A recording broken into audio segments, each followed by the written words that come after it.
Todos, que Deus possa abençoar você em nome do Pai, do Filho e do Espírito Santo. Amém. Senhor, inspirai nossos sonhos e ajudai-nos a realizá-los. Que para nós, nesse nosso termine tudo aquilo que fizemos por Cristo nosso Senhor. Em nome do Pai, do Filho e do Espírito Santo. Amém. Queridos, hoje nós falaremos sobre, continuando na nossa operação expositiva. Nós estamos falando sobre a busca da felicidade. Nós estamos tratando o que é essa busca da felicidade e como nós temos a interseção dessa felicidade e desse amor, né? O primeiro módulo do curso de Teologia 1, ele propõe a explicar os primeiros princípios do Evangelho numa visão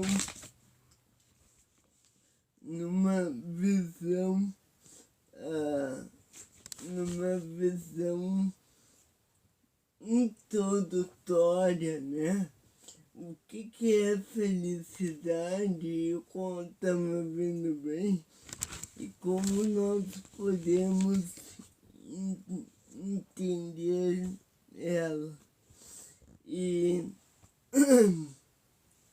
nós, enquanto membros da Igreja de Cristo, precisamos saber distinguir o que é a felicidade real e o que é a falsa felicidade. A felicidade real é aquela felicidade que vem dos céus. E a felicidade ilusória, felicidade fictícia, a felicidade ilusória, fictícia não é felicidade, que é a felicidade do mundo. Então, nós estamos tentando distinguir aqui a felicidade real e a felicidade ilusória, que não é felicidade.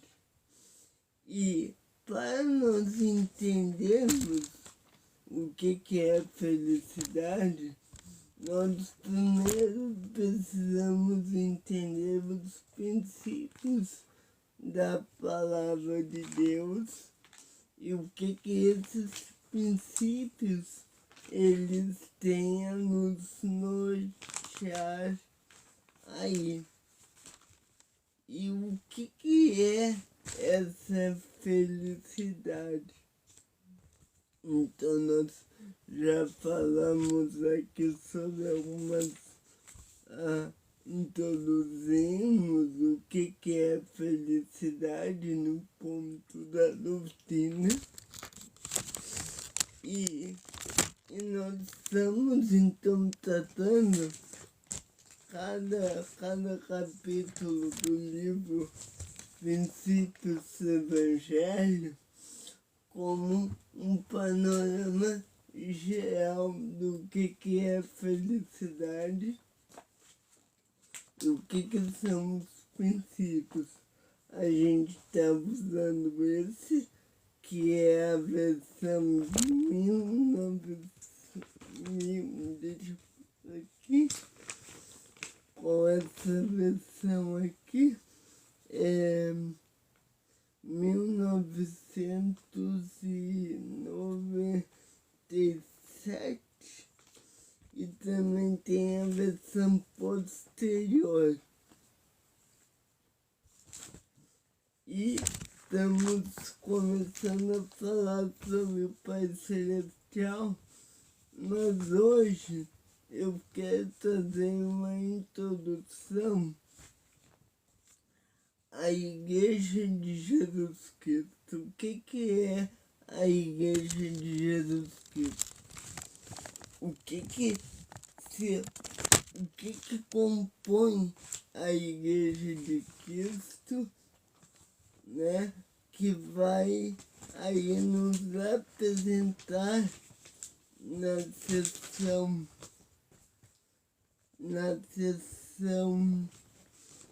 na unidade 5,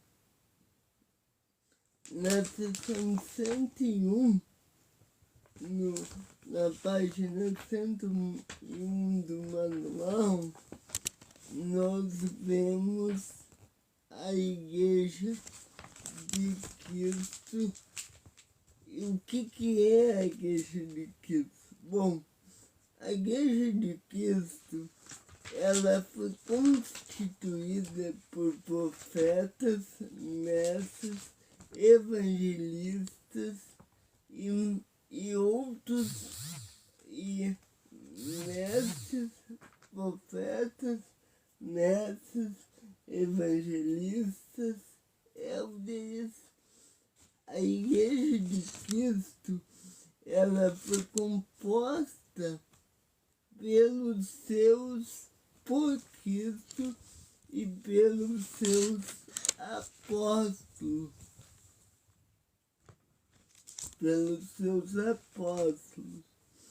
E existe um ponto na Igreja de Cristo em que nós precisamos saber distinguir o que é a Igreja de Cristo e o que não é. Porque quando nós não entendemos o papel da Igreja de Cristo no mundo, nós não sabemos distinguir o que é a Igreja de Cristo e o que não é. O que é igreja e o que é charlatanismo. É por isso que o Senhor, Ele deu para nós marcas da sua igreja. E as marcas da igreja são muito importantes para que nós possamos entender que ela é. Então, ela é composta por pastores ou mestres, ela é composta por leigos e ela é composta por Cristo. Ou seja, a assembleia da comunidade é a Igreja de Cristo. Então, quem participa da Igreja de Cristo? Todo aquele que nasceu novamente. Não é aquele que está dentro do hall de membros. Não é esse o que o apóstolo João, ele vai dizer que tem aqueles que saíram do meio de nós porque não eram dos nossos. Então, a verdadeira Igreja de Cristo, deixa eu pegar um livro aqui, é aqueles que compõem a estrutura são aqueles que têm. Desculpa, peguei aqui. Os que são membros da Igreja de Cristo são aqueles que têm o sangue da promessa. No manual Princípios do Evangelho, eu quero falar com você sobre isso. Vamos lá. Página 89. Tem algumas aqui que eu pulei e que depois a gente vai voltar. Então, vamos dar algumas características que a gente pode interpretar se uma igreja realmente é de Cristo ou se ela é só uma amontoada de pessoas que falam em nome de Deus, mas que não são de Deus. Vamos ver. A primeira coisa que nós precisamos saber é que aqueles que são membros da Igreja de Cristo, eles foram chamados para serem santos. Deixa eu só falar uma coisa aqui.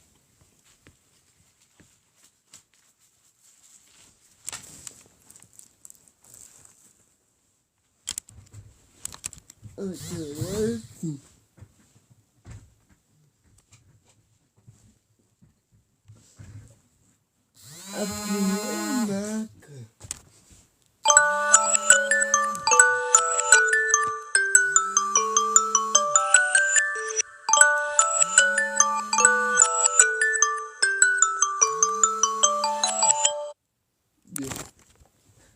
A primeira marca de alguém que é da Igreja de Cristo é que eles são santos. Eu quero ler o que o apóstolo Paulo escreveu para nós quando ele estava falando da igreja. Na carta que ele escreve aos Efésios, ele diz o seguinte. Deixa eu só pegar aqui rapidinho. Abra comigo a sua Bíblia na carta de Paulo aos Efésios, no capítulo. Deixa eu só pegar aqui um minuto.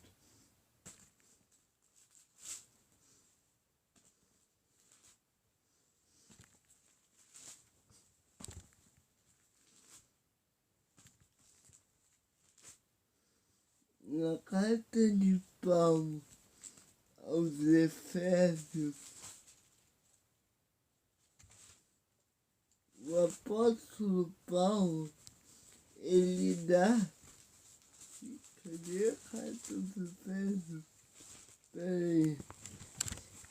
Ele dá uma marca daqueles que são membros da Igreja de Cristo, porque o apóstolo Paulo, ele sabia distinguir aqueles que eram da igreja e aqueles que não eram. Porque muitas vezes, irmãos, nós achamos que a gente está dentro da igreja do Senhor e na gente nunca foi tão difícil achar a carta de Paulo aos Efésios.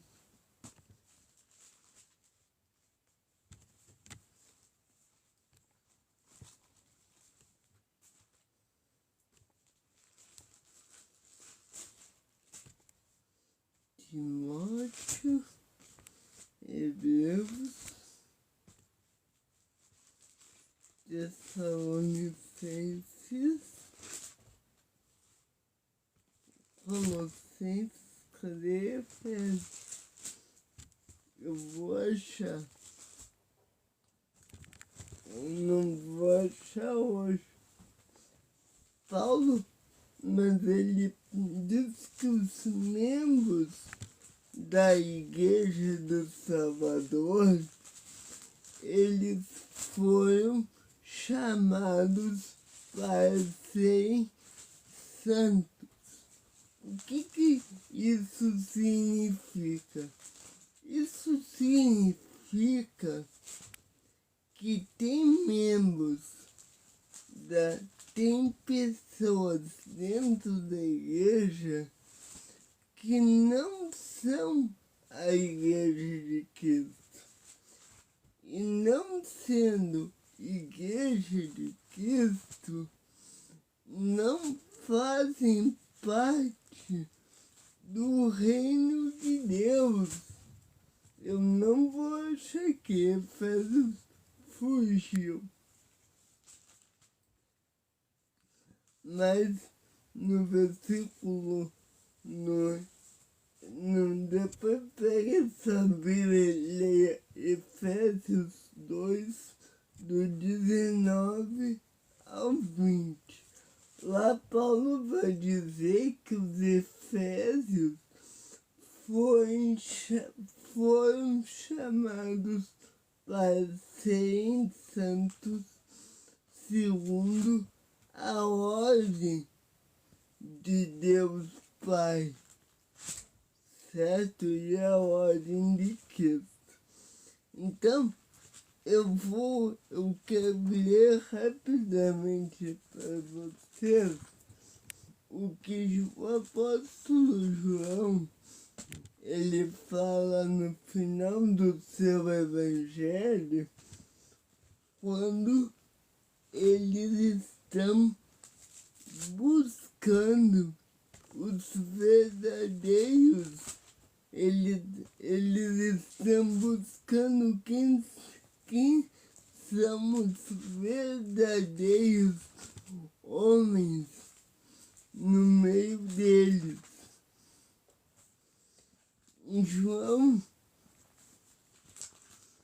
bem no finalzinho do Evangelho de São João,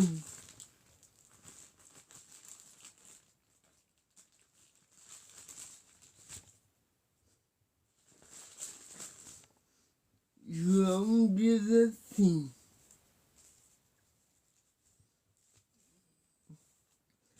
e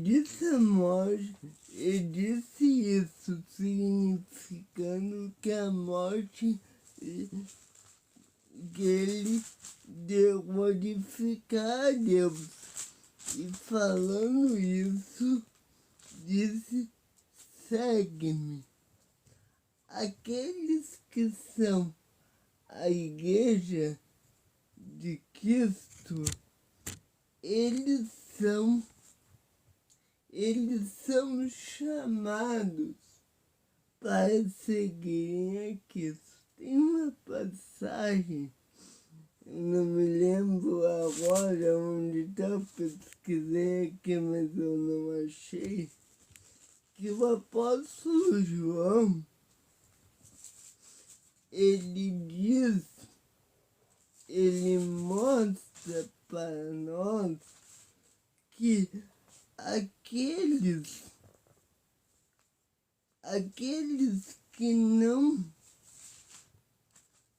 que são de Cristo, esses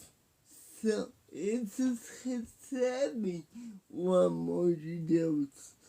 Tem uma passagem que Paulo diz que existem pessoas que saíram de nós, João diz, que saíram do meio de nós porque não eram dos nossos. Então, aqueles que saem da Igreja de Jesus, é porque não na linguagem do Novo Testamento e na linguagem joanina, é porque não nasceu novamente.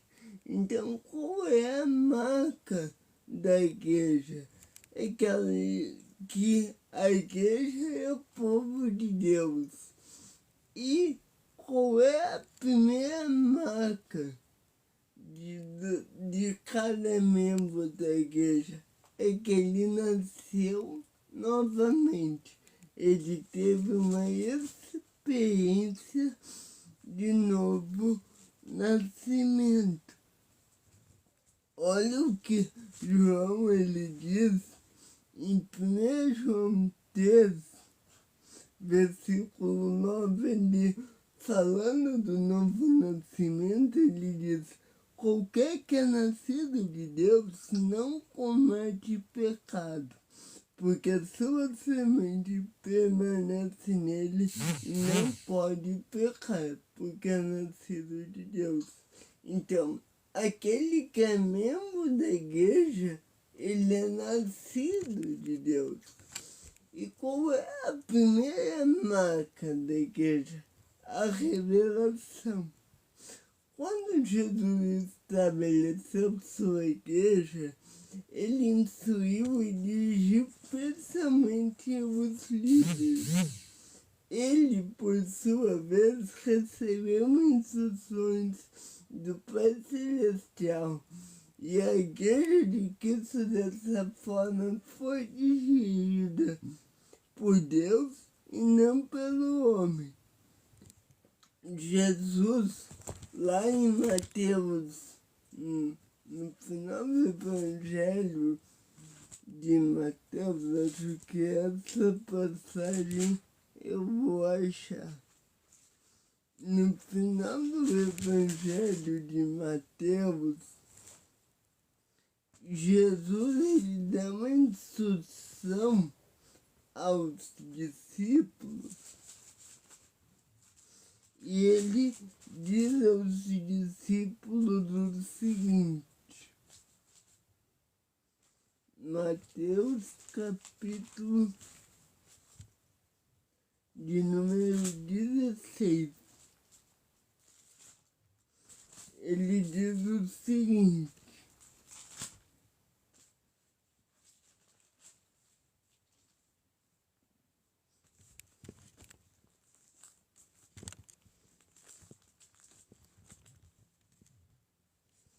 no versículo 16 ele diz o seguinte, 16 a 18. E Simão Pedro respondendo disse: Tu és o Cristo, Filho do Deus vivo. E Jesus respondendo disse-lhe: Bem-aventurado és tu, Simão Jonas, porque tu não revelou a carne nem o sangue, mas é meu Pai que está no céu. Preste atenção no que ele diz a seguir. Ele diz assim: e também eu te digo que tu és Pedro, e sobre esta pedra edificarei a minha igreja, e as portas do inferno não prevalecerão contra ela. Eu vou terminar a live com esse texto. Aqui nós temos uma coisa que a Igreja Católica, ela diz assim: foi sobre Pedro que Jesus foi sobre Pedro que Cristo deu a igreja aos homens.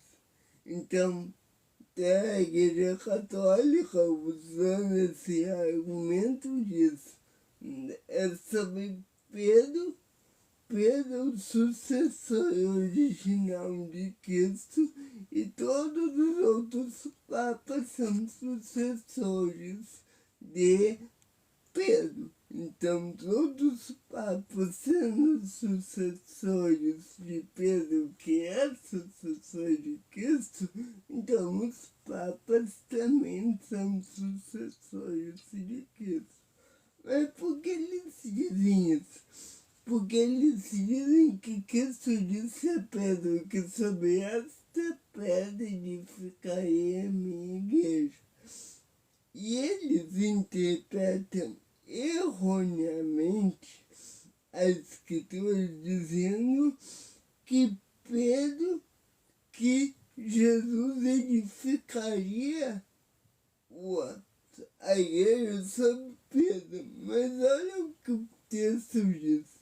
E também te digo que tu és Pedro. Pedro, o significado é pedra no grego, tá? Ou no hebraico, não sei mais. E olha o que ele diz. Eu te digo que tu és Pedro. E sobre esta pedra, ou seja, ele te diz, eis que tu és Pedro, e sobre esta pedra, Jesus ele não estava falando de Pedro quando ele disse sobre esta pedra. Ele estava falando dele mesmo, ele disse, eis que tu és Pedro, e apontou para Pedro, e sobre esta pedra, ou seja, ele mesmo, edificarei minha igreja e as portas do inferno não prevalecerão contra ela. Ou seja, a igreja de Cristo, ela não foi alicerçada, não foi alicerçada por Pedro nem em Pedro. A igreja de Cristo foi alicerçada por Cristo e em Cristo. Ou seja, Pedro foi o instrumento, mas tanto quem instruiu e Jesus é tanto o instrutor da igreja quanto a pedra fundamental. Então, quando a gente lê esse texto, a gente tem que ver que não é tem que ver, não, é isso. A pedra que Jesus está falando aqui não é Pedro. A pedra de esquina da igreja é Cristo. Ou seja, quando Cristo institui a sua igreja, ele institui a sua igreja sobre ele mesmo, não sobre Pedro. E aqui, esta passagem de Mateus é muito significativa, porque nós temos Jesus, ele dando a ordem para que a sua igreja pudesse ser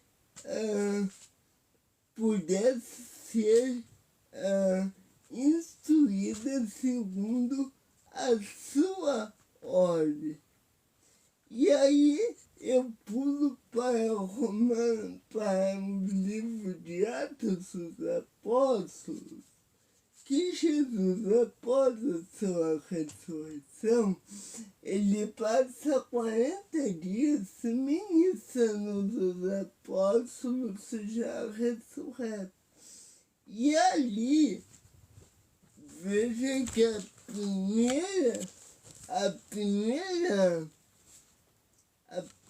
primeiro fundamento Jesus lança sobre a igreja quando ele ainda está em terra. Mas depois que ele morre e ressuscita, ele volta a falar com os discípulos isso já lá no livro de Atos, e ele então dá a ordem para erguer a igreja. Enquanto ele está em terra, ele fundamenta, mas quando ele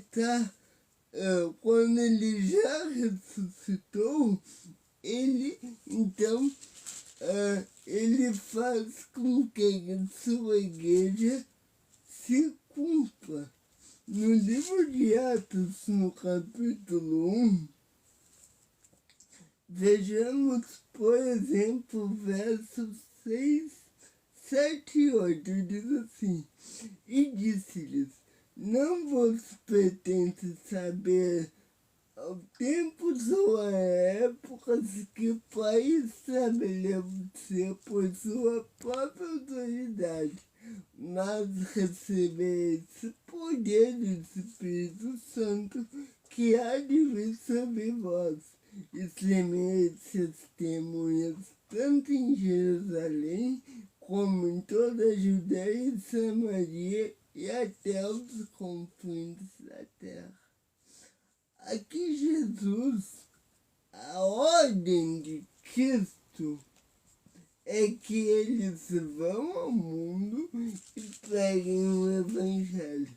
Aqui Jesus não está apenas mandando que eles preguem o Evangelho, mas Cristo também está comissionando eles como apóstolos, na verdade, como líderes da igreja na terra. Porque quando Cristo, antes de subir aos céus, dá autoridade para os apóstolos, ali ele estava comissionando eles para levarem o Evangelho.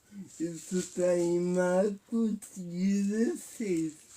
Mas aqui em Lucas, em Atos, ele está comissionando eles como líderes da igreja. E é aqui que a igreja começa. Quando ele comissiona, quando ele dá o Espírito Santo, quando ele faz ele faz o anúncio do Espírito em Atos 1, 7 e 8, depois quando esse Espírito vem em Atos 2, este é o início da igreja de Cristo, porque ali ele dá autoridade para os apóstolos, porque ele foi para o céu, mas ele deixou seus apóstolos aqui para organizarem a sua igreja. Então podemos dizer que Cristo, ele comissionou os apóstolos em 2 tempos. Primeiro, lá quando ele ordenou eles apóstolos antes da morte. E aqui quando ele manda eles para pregarem o Evangelho. Agora, então, aqui a gente falou um pouco sobre o início da Igreja de Cristo. Eu quero ver se eu acho agora.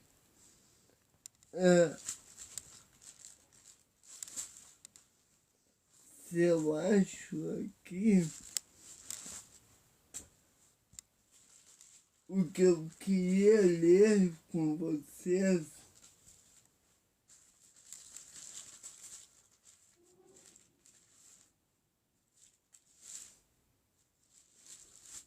Eu não posso aqui, será que saiu daqui a carta de Efésios?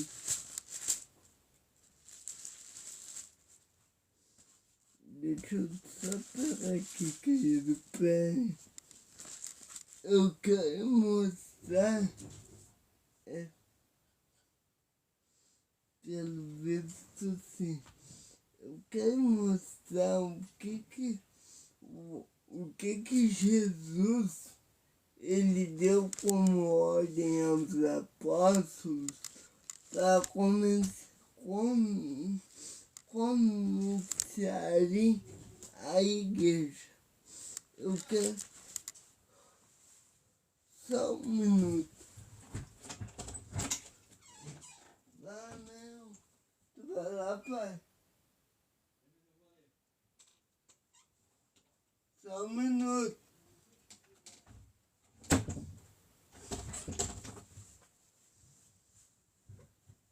Então, eu sei que muitos não tem essa passagem, mas eu quero ler uma passagem de uma revelação moderna, onde Cristo ele fala sobre a igreja.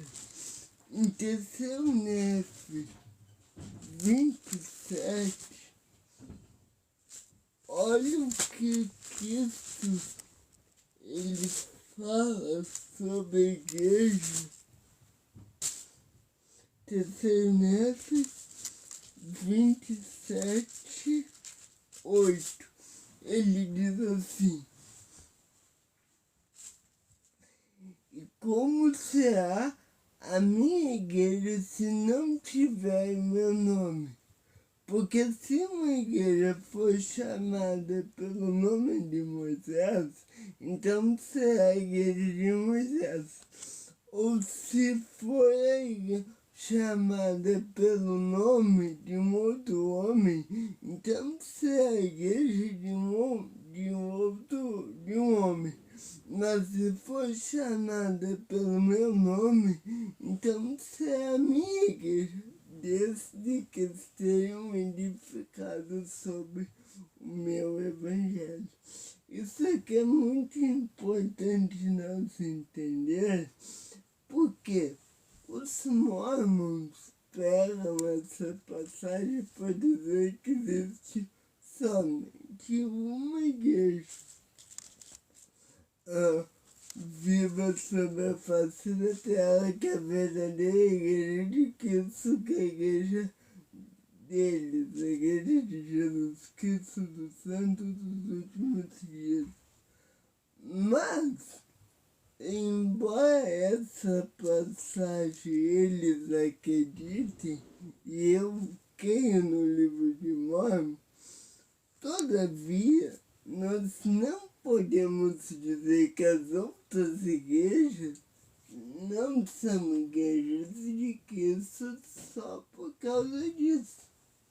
Não.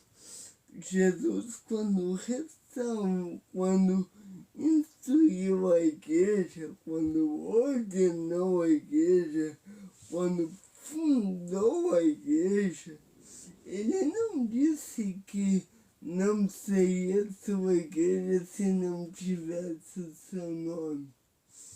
Todos são igrejas de Jesus. Existem muitas placas, sim, mas existe uma igreja. E aí, com isso, eu termino a aula de hoje. Nós precisamos entender uma coisa.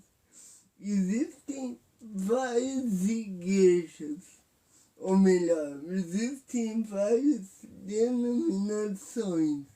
Existe a Presbiteriana, existe a Assembleia de Deus, a Batista, a Ecopiscopal, os Mormons, a Presbiteriana,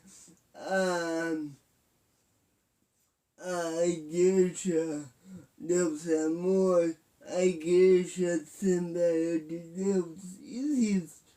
Só que quando a gente fala da Igreja de Cristo, nós não estamos falando de uma organização nominal. nós estamos falando de, de uma organização de adoradores. Então, existe a igreja nominal e existe a igreja espiritual. O que é a igreja nominal?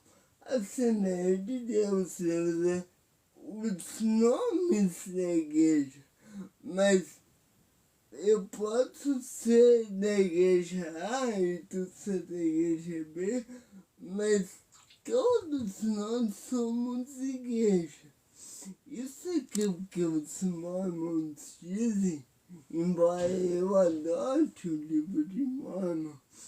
Isso aqui é uma heresia. Por quê? Porque, ok, teria que ter o nome sim da igreja, mas a gente não sabe porque a igreja de Cristo não leva o nome dele. Mas não é porque não tem o nome dele, tipo na Assembleia de Deus.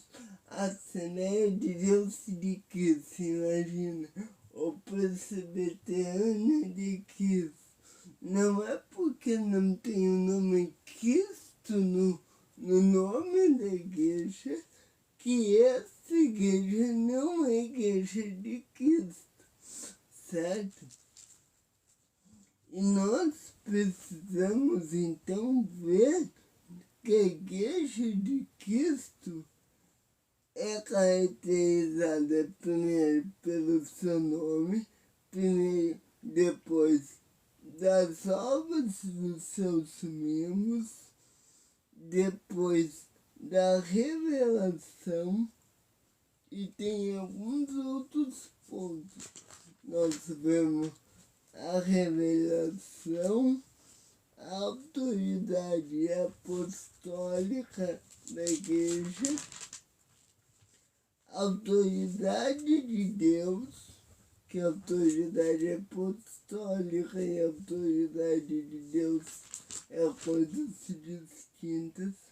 Vemos as ordenanças e os princípios e vemos os dons espirituais. Isso é que caracteriza uma igreja. Quando eu falo apóstolos, você talvez possa ter visto eu dizer numa mensagem que o dom de apóstolo ele não existe mais hoje em dia. Só que quando eu falei aquilo, eu não quis dizer que não existe. Eu quis dizer que nem todos que se dizem apóstolos realmente o são. Porque existem apóstolos de Cristo sim hoje, mas não da mesma forma que os 12. Por exemplo, Paulo era da mesma linhagem dos 12, embora fosse os 12 e Paulo. Agora, se hoje o Senhor chamar um apóstolo, não será da mesma linhagem dos 12 de Paulo. E daí depois quando a gente chegar nessa marca da igreja e falar sobre o dom do apostolado e de profetas, eu vou falar com você sobre essa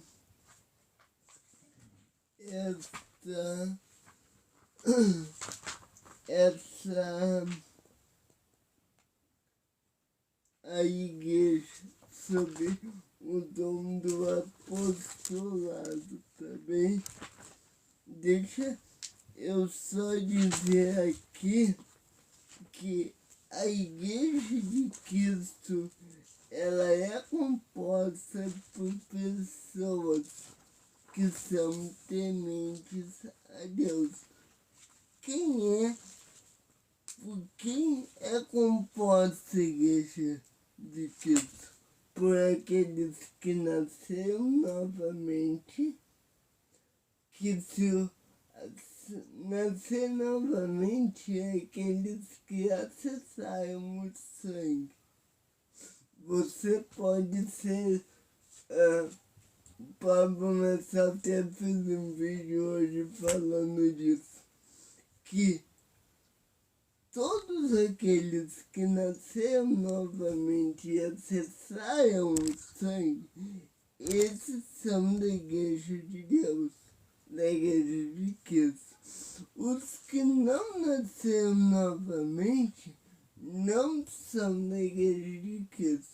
Podem ser do Antigo Testamento, mas não são da Igreja de Cristo. Para que ser da Igreja de Cristo, você tem que ter um novo nascimento e ter acessado ao sangue. Esse é da Igreja de Cristo. Agora, quem não nasceu de novo, quem não tem fé, quem não acessou o sangue para a remissão de pecados, esse não é da Igreja de Cristo. Agora, para concluir, deixa eu dizer uma coisa. Toda seita, falando exclusivamente da eclesiologia, que é o estudo da igreja, diz que toda igreja que diga que só ela é a Igreja de Cristo, ela não é realmente Igreja de Cristo. Vou repetir. Toda igreja, toda instituição que diz que só ela é a Igreja de Cristo e que os outros não são, esta que diz que só ela que não é igreja, ela é uma seita. Então a gente já falou sobre, depois eu falarei das marcas da seita, das 5 operações matemáticas: adição, multiplicação, diminuição, divisão e adição, multiplicação, divisão, diminuição, divisão, multiplicação. Qual é a outra que falta? São 5. Nós temos que saber isso. Adição, multiplicação, divisão. Qual é a quinta? Não, enfim. Mas todas as igrejas, por exemplo, na adição, ela aceita, né? Adicionam algo além da Bíblia. É a Bíblia, mas é uma coisa.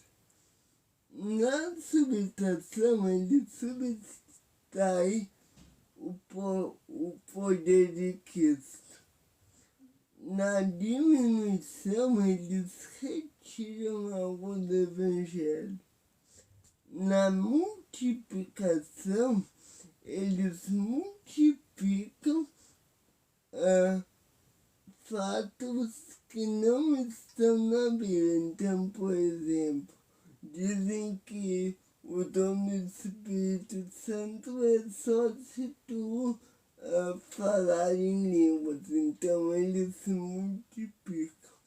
Mas falta uma: adição, multiplicação, subtração. Adição, multiplicação, diminuição, divisão. Qual é a outra? Me esqueci. Deu bom. Então, na aula que vem, vamos falar sobre os dons, sobre os pontos da igreja, a revelação dos demais pontos, e também falaremos sobre aquelas que não são.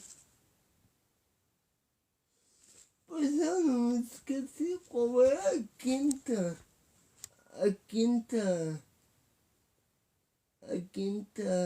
operação. As operações matemáticas: adição, diminuição, multiplicação, divisão. Qual é a quinta? Me diz a quinta que aí eu me lembro qual é o significado. Me diz aí, Júlia, qual é a quinta? Adição, multiplicação, divisão e diminuição. Divisão. Qual é a quinta? Não me lembro. Demão. Amanhã eu trago para vocês. Que Deus abençoe sua vida. Vamos ficando por aqui. E na aula que vem eu falarei sobre as outras características. E aí a gente pode dar.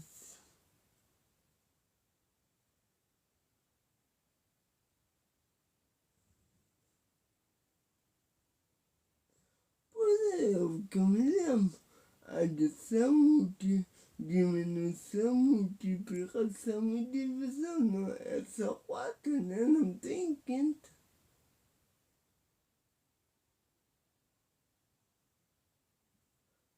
Pois é, pô. É. Então,